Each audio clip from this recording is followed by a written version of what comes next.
심리학에서 이야기하는 안정적 애착이라는 이론이 있습니다. 부모가 아이를 홀로 두고 떠날 때 아이가 느끼는 불안한 감정, 그리고 부모가 다시 아이에게로 돌아오면 아이가 안정되는 것이 안정적 애착 이론입니다. 그런데 인간에게 이 안정적 애착이 무너지면 정서적 상처가 남게 된다고 합니다. 심리학에서 말하는 인간의 상처의 기원입니다. 관계 가운데서 아픈 기억들이 저장이 되고 성인이 되어서도 그것을 해석할 때에 부정적으로 해석을 한다라는 거예요. 나는 사랑받을 자격이 없는 사람이야. 나는 부모로부터 버림을 받은 사람이야. 인간의 상처입니다. 성경은 인간의 상처의 기원에 대해서 다르게 해석을 하죠.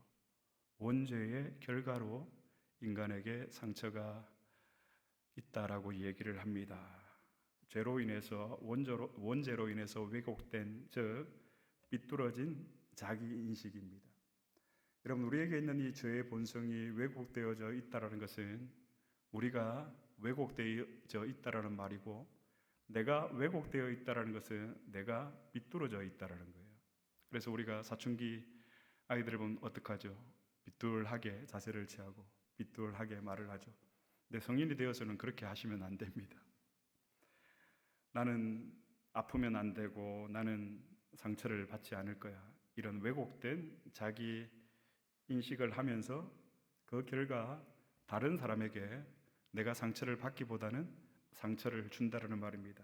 그런데 여러분, 돌아보면 결과적으로 이것은 자신에게도 상처를 주는 것입니다. 부모가 자녀로부터 상처를 받지 않기 위해서 자녀를 꾸짖고 벌을 주고 나면 어떻습니까? 부모 마음에 돌아서면 그것이 또 상처가 된다는 것입니다.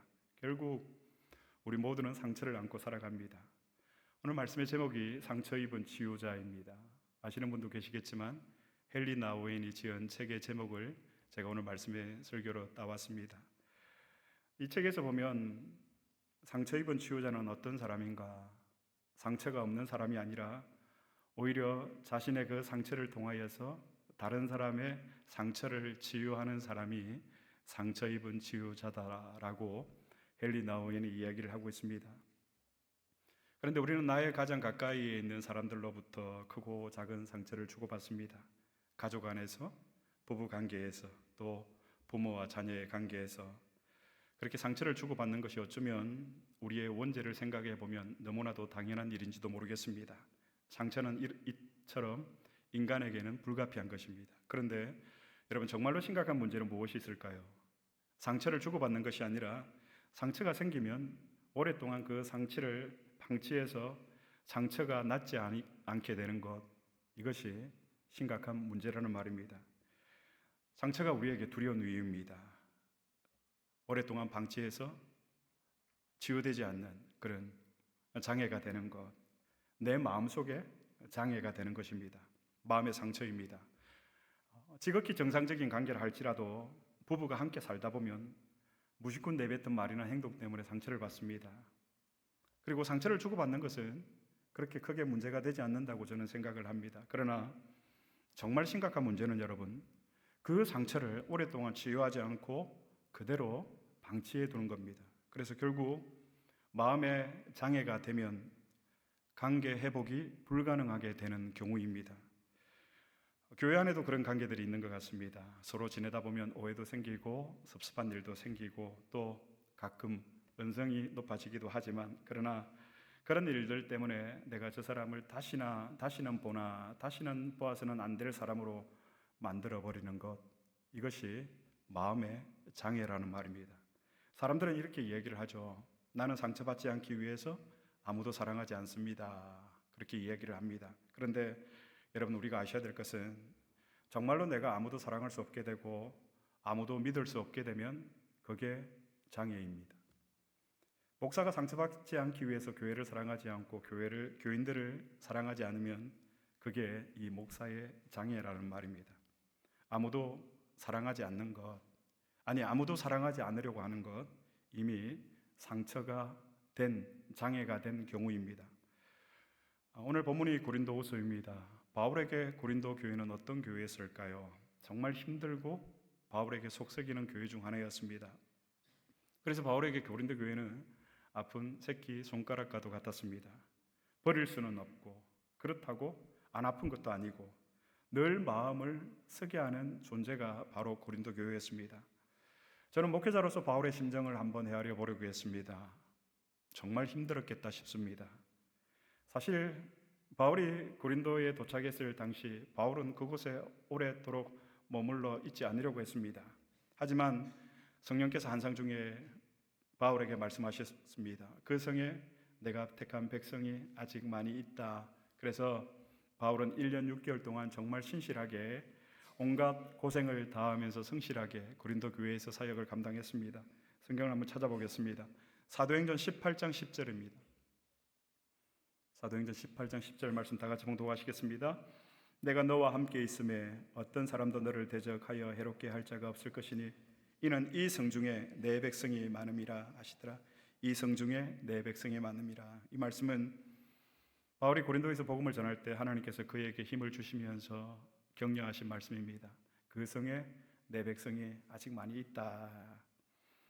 고린도 교회를 사역할 때 바울은 자비량으로 사역을 했습니다. 텐트 메이커로 지내면서 사례를 받지 않고 사역을 했습니다. 그런데 고린도 교회에서 바울을 향한 이상한 소리가 들려오기 시작했습니다.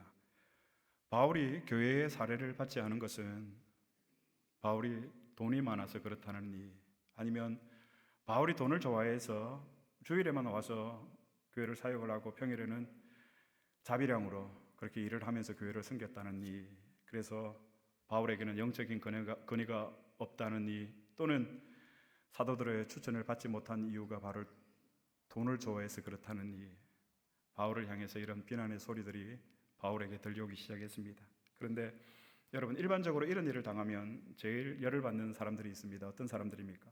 주변에 있는 사람들입니다. 목사에게 이런 일이 있으면 제일 열을 받는 사람은 저의 가족들입니다. PK라고 그러죠. 패스터 키즈라고. 우리 조진우 목사님도 PK이시고, 또 오늘 예배 참석한 우리 이니 친구도 할아버지가 또 목사님이시고 그렇습니다. 바울도 바울이지만 바울을 누구보다도 더 잘 알고 있던, 바울에게 그런 비난의 소리가 들려올 때 바울과 함께 사역을 했던 디도의 입장에서는 정말 고린도 교회 교인들을 생각했을 때, 야, 정말 괘씸하다, 이건 정말 아니지 않느냐, 그런 생각을 했을 겁니다. 이럴 때 바울 주변에 있는 사람들이 만약에 바울에게 조언이나 충고를 할 수 있다면 어떤 것을 했을까요? 여러분 같으면 지금 바울의 입장이라면, 바울의 주변에 있는, 주위에 있는 동력자들이라면 어떤 조언을 하실 수가 있겠습니까? 바울 선생님, 그냥 다 잊어버리세요. 아니, 어떻게 그렇게 못된 사람들이 있습니까? 그렇게 배은망덕한 사람들이 있습니까? 그냥 포기하십시오. 그런데 여러분, 바울은 그럴 수가 없었습니다. 사람들은 고린도 교회를, 교인들을 잊으라고 하는데, 잊는다라는 것은 정을 끊는다라는 말이고, 정을 끊는다라는 말은 포기한다라는 말인데, 바울은 고린도 교회를 포기할 수가 없었습니다. 그래서 바울은 누구를 보내죠? 다시 디도를 고린도 교회로 보냅니다. 그래서 고린도 교회 교인들을 한 번 더 건면하기로 합니다. 저는 오늘 이 바울의 심정을 보면서 마치 부모의 심정 같다라는 생각을 했습니다. 바울은 진심으로 고린도 교회 교인들을 사랑했습니다. 여러분, 우리가 형제 간에는 연을 끊을 수가 있어도 부모는 연을 끊을 수 없습니다. 제가 어렸을 때 부모님 돈을 좀 훔치었습니다. 8살 때, 9살 때 우리 아이가 이번에 한국 가서 그 비밀을 알게 되었는데, 그때 이제 훔쳐서 친구들 과자 사주고, 또 제 바로 위에 형이 있는데요, 그 형이랑 그 롤러 스케이트장 가고 자전거 타러 가고, 그래서 항상 들켜서 매를 맞으면 저만 맞았어요. 셋째 형님이 설교를 나중에 들을 텐데 회개하셔야 됩니다. 그 셋째 형이 같이 이제 제가 훔친 돈을 같이 썼으면 공범이지 않습니까? 그래서 저는 좋은 뜻에 썼는데 형님은 지금까지 침묵을 하시더라고요. 그러면 이제 큰형님, 둘째 형님, 아버님부터 해서 이제 저를 소위 잡는 거죠. 돈을 훔쳤으니까. 그러면 한참 맞고 있으면 뭐 여러 번 이런 일이 있었던 것 같습니다. 마지막에 제가 회심을 하고 이 길에서 돌아서게 된 계기가 있습니다. 저희 어머님이 울면서 저를 감싸면서 나를 때려라 그러더라고요. 그러시면서 우리 진규는 착하다, 우리 진규는 착하다 그러는 거예요. 그때 제가 회심하고 그 이후로는 돈을 훔치지 않았습니다. 희망을 포기하지 않고 끝까지 가능성을 보고 싶어 하는 것, 이것이 부모의 심정입니다. 이 마음을 바울이 가지고 있었던 것입니다. 그래서 바울은 주변에 있는 동력자들에게 고린도 교회 교인들을 칭찬했고, 고린도 교회 사람들은 주님을 뜨겁게 사랑하던 사람들입니다. 그렇게 바울은 주변에 있는 사람들에게 이야기했습니다. 그러나 사람들에게 바울의 이 말이 어떻게 들렸을까요? 합리적으로 들렸을까요? 아니요, 무모하게 들렸습니다. 그런데 사랑하는 여러분, 이런 무모한 것이 사랑의 특징입니다. 디도가 고린도 교회에 바울이 보낸 편지를 들고 갔습니다. 그리고 이 편지를 고린도 교회에 전했습니다. 그런데 정말 놀랍게도 어떤 일이 일어났습니까? 고린도 교회 교인들이 두렵고 떨림으로 회개를 했습니다. 바울이 옳았습니다. 모두가 다 정을 끊고 포기하라고 했을 때 포기하지 않고 한 번만 더 해보자고 했던 바울의 그 말이 옳았던 것입니다. 바울의 그 마음이 고린도 교회와 고린도 교회 교인들을 살렸습니다.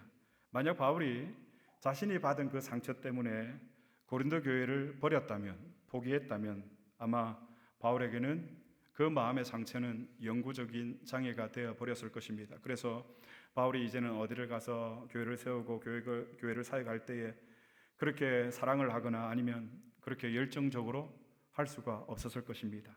왜? 그렇게 해봤자 소용이 없더라 그런 생각을 했을 겁니다. 이것이 치유되지 않은 상처의 상태, 장애의 상태입니다. 바울의 용기로 인해서 여러분 고린도 교회 교인들만 치유된 것이 아닙니다. 바울의 편지를 고린도에 전한 디도도 치료가 되었고 바울 자신도 치유가 되었습니다. 오늘 본문 7장 7절의 말씀 다 함께 봉독하시겠습니다.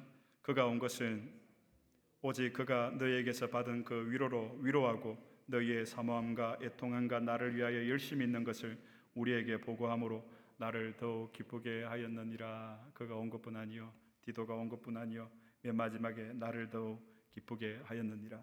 바울의 마음의 상처가 치유되고 있는 장면입니다. 성경 한 군데 더 찾아보겠습니다. 고린도후서 7장 16절의 말씀입니다. 다 같이 봉독하시겠습니다. 내가 범사에 너희를 신뢰하게 된 것을 기뻐하노라. 아멘. 나를 더욱 기쁘게 하였다. 내가 기뻐한다. 바울에게 일어난 상처 치유입니다. 그런데 우리는 이런 치유의 기회를 한 번 더 주기보다는 회복이 불가능한, 그래서 마음의 장애를 만들고자 하는 의지가 더 강하게 있는 것 같습니다. 그래서 나에게 실수하고 잘못한 사람이 있으면 한 번 더 기다려주고 한 번 더 기회를 주기보다는 안 보면 그만이지 하는 식으로 그냥 우리의 마음을 닫아버립니다. 그런데 여러분, 그건 저와 여러분 우리에게 평생 장애입니다. 오늘 이 말씀을 묵상하면서 바울이 이 자신의 그 상처를 치유할 수 있었던 그 비결, 그 힘이 무엇이었을까 마지막으로 저는 한번 생각해 보았습니다. 그 힘은 바울이 가지고 있었던 교회에 대한 애정이었습니다. 바울에게 교회에 대한 애정은 그리스도에 대한 애정이었습니다. 아무리 문제가 많고 교회 안에 여러분 또 아무리 교회가 타락한 것 같이 보여도 교회는 쉽게 포기할 수 있는 그런 곳이 절대로 아닙니다. 웨스트민스터 신앙 고백서 25장에 보면 여전히 이 땅 위에는 지상에는 하나님이 세우신 하나님의 교회가 있다라고 고백을 하고 있습니다. 이 지상에 있는 교회가 아무리 타락해도 하나님께서는 이 교회 안에 하나님의 사람들을 남겨두셔서 마침내 교회를 회복시킨다라고 오늘 성경은 우리에게 증언하고 있습니다. 그러므로 여러분, 교회에 대한 기대를 포기해서는 안 되는 겁니다. 교회에서 너무 말도 안 되는 일이 벌어지고 또 교회의 지도자가 타락해도 교회의 머리는 그리스도이십니다. 하나님은 지금도 여러분 우리가 아셔야 할 것은 이 지상의 교회를 통해서 영혼을 구원하고 계시다라는 이 사실을, 이 교회를 통해서 예수 그리스도의 십자가와 부활로 완성된 새 생명의 창조의 역사가 오늘도 교회 안에서 일어나고 있다라는 사실을, 여러분, 이 교회가 없으면 우리의 영혼이 어떻게 회복을, 쉼을 누릴 수가 있었겠습니까? 그런데 여러분, 우리는 교회가 문제가 있다고 생각을 하면 제일 먼저 어떤 생각이 듭니까? 교회를 포기해버릴까라는 생각이 듭니다. 또 이것이 가장 내가 상처를 덜 받는 방법이라고 생각을 합니다. 하지만 사랑하는 형제자매 여러분, 사실은 그렇지 않습니다. 오히려 상처를 평생 가지고 아파할 뿐입니다. 더 이상 교회로 인해서 기뻐할 수 없고, 더 이상 교회로 인하여서 감사할 수 없게 되는 것, 이것만큼 심각한 장애는 없습니다. 그러므로 여러분, 상처를 받는 것보다 더 위험한 것은 상처 치료를 거부하는 것입니다. 우리의 과거는 바꿀 수가 없습니다. 하지만 우리의 미래를 바꿀 선택은 저와 여러분 우리에게 있습니다. 우리는 아무리 잘해도 상처를 받습니다. 목사가 아무리 신실하게 정직하게 열심히 사역을 해도 상처받는 교인들이 있을 수가 있고, 교인들이 아무리 성숙한 신앙인이라 할지라도 교인 때문에 목사는 상처를 받을 수가 있습니다.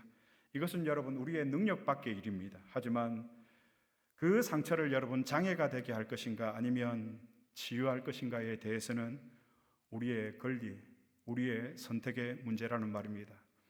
너무 많은 사람들이 이 치유되지 않은 상처를 가지고 아픔을 그대로 간직한 채 살아가고 있는 것 같습니다. 해결되지 못한 감정들, 부모님에 대한 실망, 저도 어릴 적 부모님에 대한 왜 좀 더 넉넉하게 나를 지원해 주지 않을까, 왜 브랜드 운동화를 사주지 않을까, 왜 우리 집 화장실은 저 멀리 바깥에 있을까. 근데 여러분, 부모가 되어 보니까 자녀로서 받은 상처보다 부모가 받은 상처가 몇 갑절 더 하다라는 사실을 깨닫게 됩니다. 우리의 자녀들이 부모가 되면 이 마음을 알겠죠. 그렇습니다. 부모에 대한 실망, 자녀에 대한 실망, 교인들에 대한 실망, 사람들에 대한 실망. 하지만 바울은 이 문제를 피하기보다는 이 문제를 해결하고 싶었습니다. 그래서 사도 바울이 디도를 다시 보내어서 고린도 교회를 방문하게 한 일은 정말 잘한 일인 것 같습니다. 모든 사람들이 바울 선생님, 그렇게 배은망덕한 사람, 못된 사람들, 괘씸한 사람들 다 잊어버리고 포기하십시오 라고, 이런 못된 인간들 다시 받아주면 안 됩니다라고 그렇게 말을 할 때에 바울은 끝까지 포기하지 않고 디도를 다시 한 번 더 보내보자고 했던 그 바울의 결정이 오늘 저와 여러분 우리의 결심, 우리의 결정이었으면 좋겠습니다. 말씀을 맺겠습니다. 사랑하는 성도 여러분, 사람에게 풀 수 없는 것이라면 하나님께라도 푸셔야 됩니다. 그 아픈 상처를 가지고 살아가면 장애가 됩니다. 그래서 아픔을, 여러분, 상처를 너무 오래도록 품지 마시기를 바랍니다. 이 상처들이 장애가 되어서 여러분들을 괴롭히지 않게 되기를 바랍니다. 그리고 오늘 말씀의 제목처럼 상처를 회복하십시오. 상처 입은 치유자가 되십시오. 상처를 회복하는 방법은 무엇입니까? 다시 사랑하는 것입니다.